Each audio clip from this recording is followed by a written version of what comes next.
আসসালামু আলাইকুম, জুমা মোবারক। প্রবাসী সাতকাহনের সাপ্তাহিক আয়োজন কিউ এর চতুর্থ পর্বের সাথে যারা যুক্ত হলেন আপনাদের প্রত্যেককে স্বাগত জানাচ্ছি। সাথে আছি আমি সাইফুল রাজীব। প্রিয় বন্ধুরা, এটি আমাদের একটি বিশেষ অনুষ্ঠান। এই অনুষ্ঠানটির জন্য সপ্তাহের মাঝামাঝি একটি দিন আমাদের ফেসবুক পেজ, ফেসবুক গ্রুপ এবং আমার ব্যক্তিগত প্রোফাইলের টাইমলাইনে একটি পোস্ট দিয়ে থাকি, যেখানে আপনারা আপনাদের প্রশ্নগুলো করে থাকেন। সেই প্রশ্নগুলো থেকে যেগুলো খুবই গুরুত্বপূর্ণ বলে মনে হয় সেগুলো নিয়ে আমরা সাজিয়ে থাকি এই কিউ পর্বটি। এটি প্রতি শুক্রবার দুপুর 2টায় আপনারা আমাদের ইউটিউব চ্যানেল থেকে দেখতে পান। আজকে তার চতুর্থ পর্ব। এই পর্বের জন্য আমরা বেশ কিছু প্রশ্ন পেয়েছি, তবে অনেকগুলো প্রশ্নের উত্তরই কিন্তু আমরা আমাদের প্রথম পর্ব, দ্বিতীয় পর্ব এবং তৃতীয় পর্বে দিয়ে রেখেছি। যারা হয়তো এই পর্বগুলো দেখেননি, আমাদের ভিডিও ডেসক্রিপশন বক্স অথবা ইউটিউব চ্যানেলের ভিডিও বাটন থেকে সেগুলো দেখে নিতে পারেন। আজকের পর্বের জন্য আমরা 13 থেকে 14টি প্রশ্নের উত্তর দিতে যাচ্ছি। আশা করব ভিডিওটি শেষ পর্যন্ত আমাদের সাথে থাকবেন এবং এটি গুরুত্বপূর্ণ মনে হলে আপনার বন্ধুদের সাথে শেয়ার করবেন। যারা প্রথমবারের মতো প্রবাসী সাতকাহন ইউটিউব চ্যানেলে আসলেন, পরবর্তী ভিডিও সবার আগে পেতে চ্যানেলটি সাবস্ক্রাইব করে পাশে থাকা বেল আইকনটি অন করে দিবেন।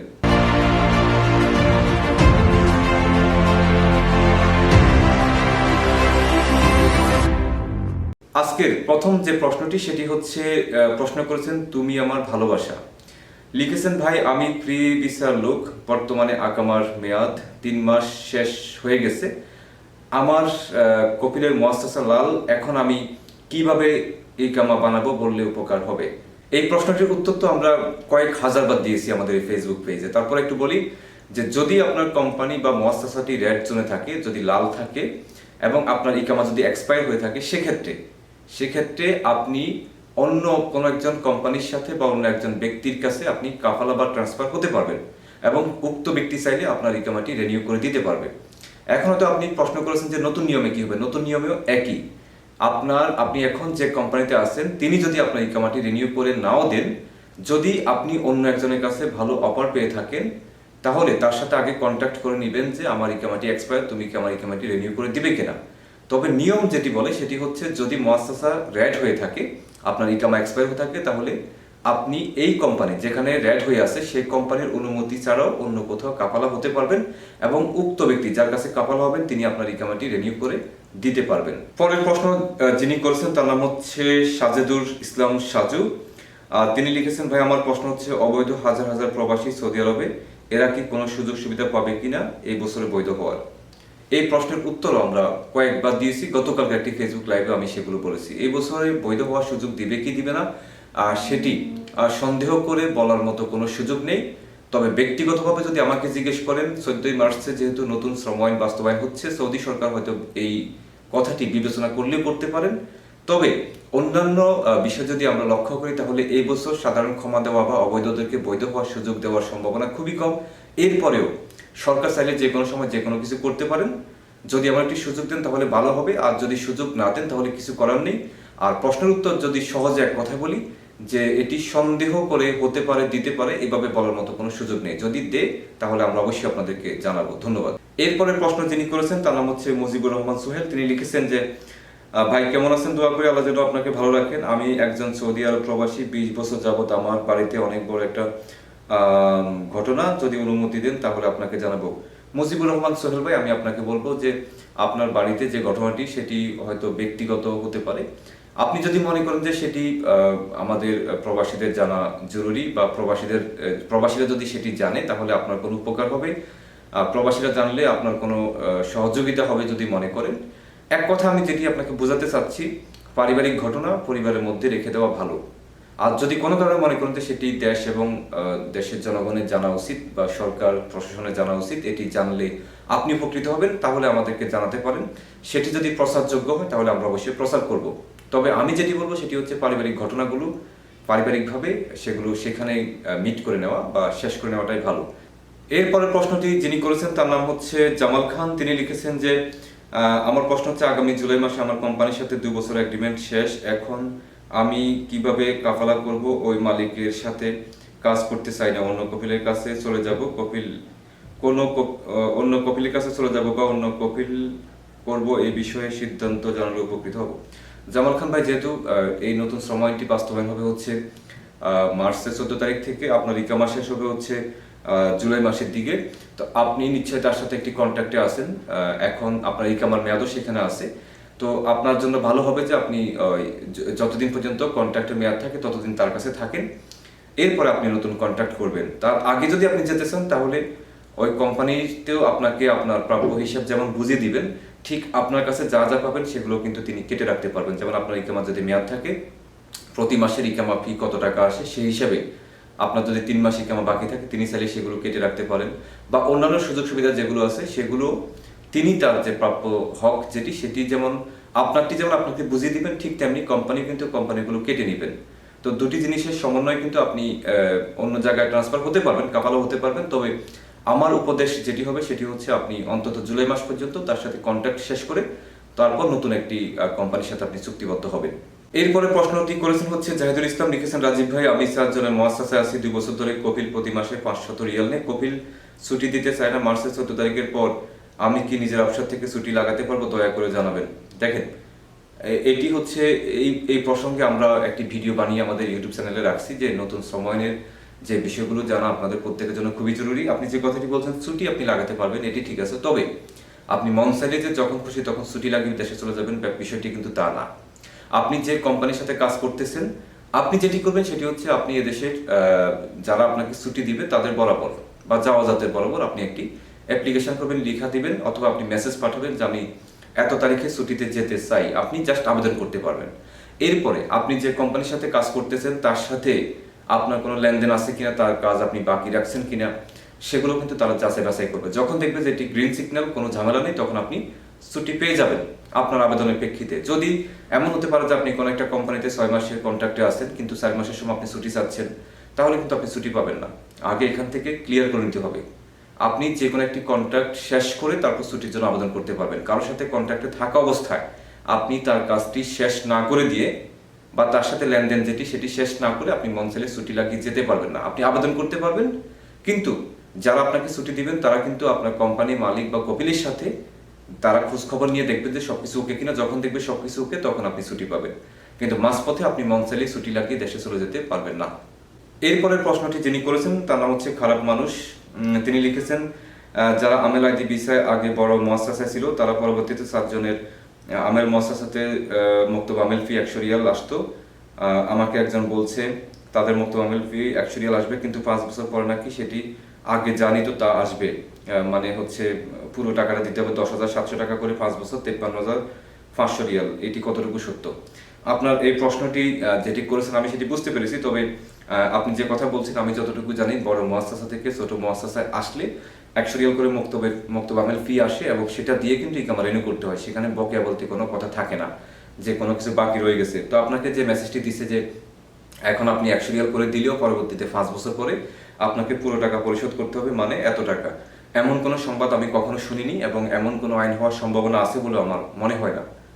তারপরেও প্রশ্নের উত্তর সেটি হচ্ছে আপনি জানতে চেয়েছেন, তবে আমি যেটি বলবো এমন কোনো কথা অন্তত আজ পর্যন্ত সৌদি সরকারের পক্ষ থেকে বা শ্রম মন্ত্রণালয়ের পক্ষ থেকে কখনো আমি দেখিনি এবং এমনটা হওয়ার সম্ভাবনা খুবই কম।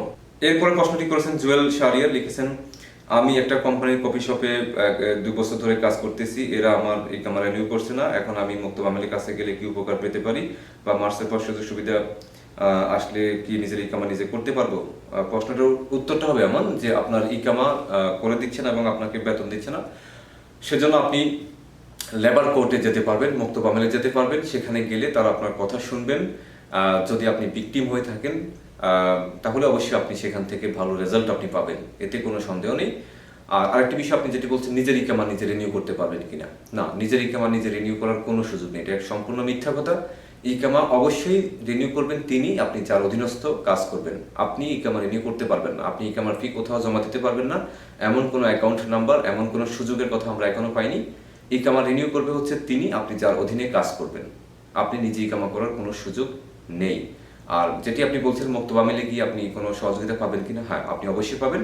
যদি আপনার সাথে কোনো অন্যায় অপরাধ করে থাকে, আপনি যদি সেটা প্রুভ করতে পারেন, প্রমাণ করতে পারেন, আপনি অবশ্যই সহযোগিতা পাবেন। এরপরে প্রশ্নটি করেছেন মোহাম্মদ ইয়াসিন আহমেদ, লিখেছেন আসসালামু আলাইকুম ভাই, আমি একটা কোম্পানিতে কাজ করি, প্রতিদিন 10 ঘন্টা ডিউটি, শুক্রবারের ছুটি নেই। মার্চ মাসের নিয়ম আসতেছে, তাতে 8 ঘন্টা শুক্রবার ছুটি, সুযোগ সুবিধা পাবো কিনা? ইয়াসিন ভাই, আপনি হয়তো কোনো একটা ভিডিও দেখেছেন যে নতুন আইনে সেখানে কর্মঘণ্টা কম থাকবে, সাপ্তাহিক ছুটি থাকবে। হ্যাঁ, এটি তো এমনিতেই এখন একটা নিয়ম আছে যে প্রতি সপ্তাহে অন্তত একদিন করে ছুটি দিতে হবে এবং কত ঘন্টা কাজ করতে হবে সেটিও নির্ধারণ করা হয়। তবে আপনি যে নিউজের উপর ভিত্তি করে বলতেছেন যে কর্মঘণ্টা কমে যাবে এবং শুক্রবার ছুটি থাকবে, আপনি সেই ভিডিওতে ভালো করে শুনবেন যে এটি শুধু একটি প্রস্তাবনা, এটি এখনো বাস্তবায়ন হয়নি। 14 মার্চের এখনো কিছুটা সময় বাকি আছে, আমরা দেখি সেটি বাস্তবায়ন হয় কিনা। আর হ্যাঁ, যে কোনো কোম্পানিতে আপনি যখন কাজ করবেন সেখানে একদিন অন্তত সাপ্তাহিক ছুটি থাকার কথা বলা আছে। তবে আপনার প্রশ্নের উত্তর হচ্ছে যে এটি এখনো প্রস্তাবিত, এই আইনটি এখনো কার্যকর হয়নি। 14 মার্চের পরে বোঝা যাবে যে সেখানে কি হতে যাচ্ছে। ধন্যবাদ। এরপরের প্রশ্নটি করেছেন হচ্ছে হালিম হাসিব, লিখেছেন যাদের ইকামার মেয়াদ 2 বছর অথবা তার অধিক পার হয়ে গেছে, এখন করণীয় কি? এই অবস্থায় জন্য নিজে দায়ী না, কোম্পানি ইকামা দিবে করে বানায় দেয় না। এটি আপনি আপনার প্রশ্নের মধ্যে উত্তরটি দেওয়া আছে যে ইকামা এক্সপায়ার হয়ে গেলে সেটির জন্য আপনি দায়ী না, কারণ ইকামাটি করা হচ্ছে কোম্পানি বা মালিক। এখন তিনি ইকামাটি করেননি, এটা দায়ভার হচ্ছে তার। জরিমানা আসলে কোম্পানির আসবে, আপনার আসবে না, যদি আপনি কোম্পানির স্টাফ হয়ে থাকেন। হ্যাঁ, এখন অনেক সময় তিনি সেগুলো পরিশোধ করেন না বা হুরুপ দিয়ে দেন।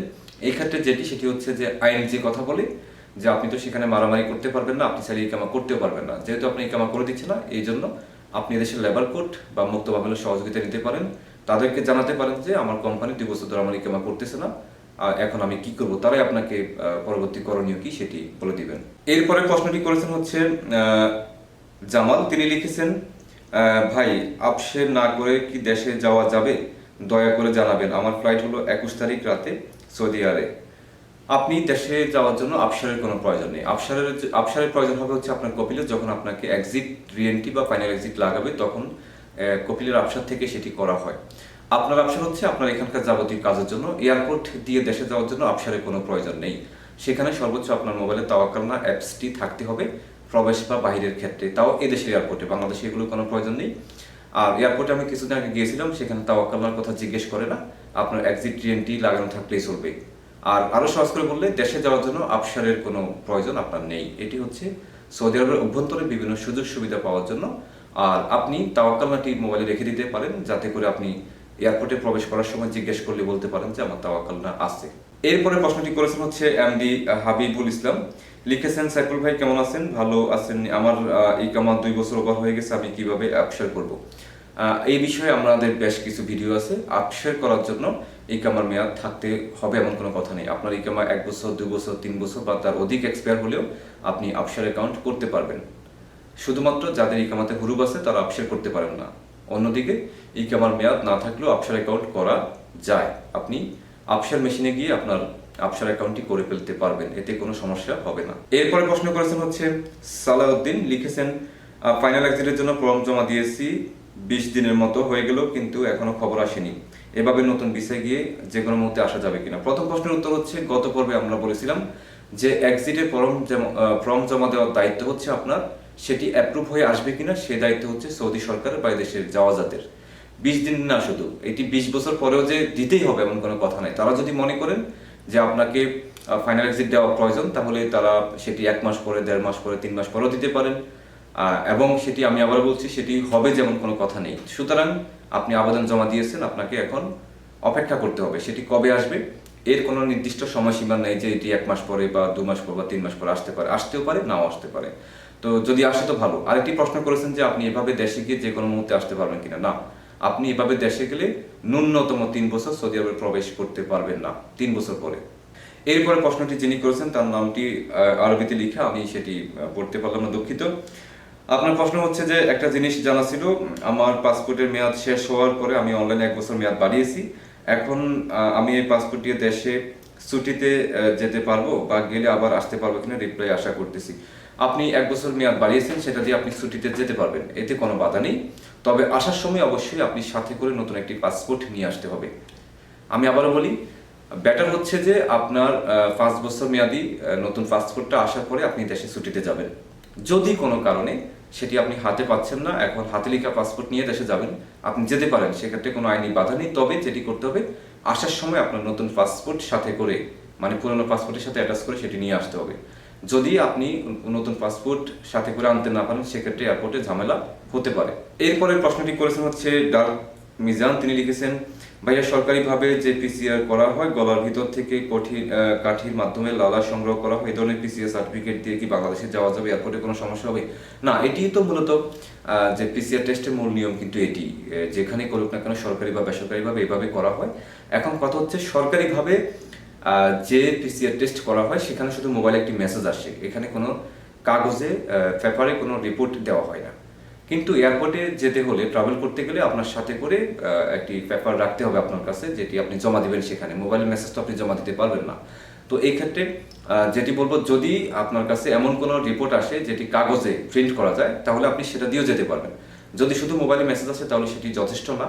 আপনাকে অবশ্যই বেসরকারি হসপিটাল থেকে পিসিআর টেস্ট করতে হবে দেশে ট্রাভেল করার সময়, যেটি আপনি সাথে করে বহন করবেন। 1 কপি সৌদি আরবে, অন্য কপি আপনি বাংলাদেশেও দিতে হবে, 2-3 কপি করে রাখবেন।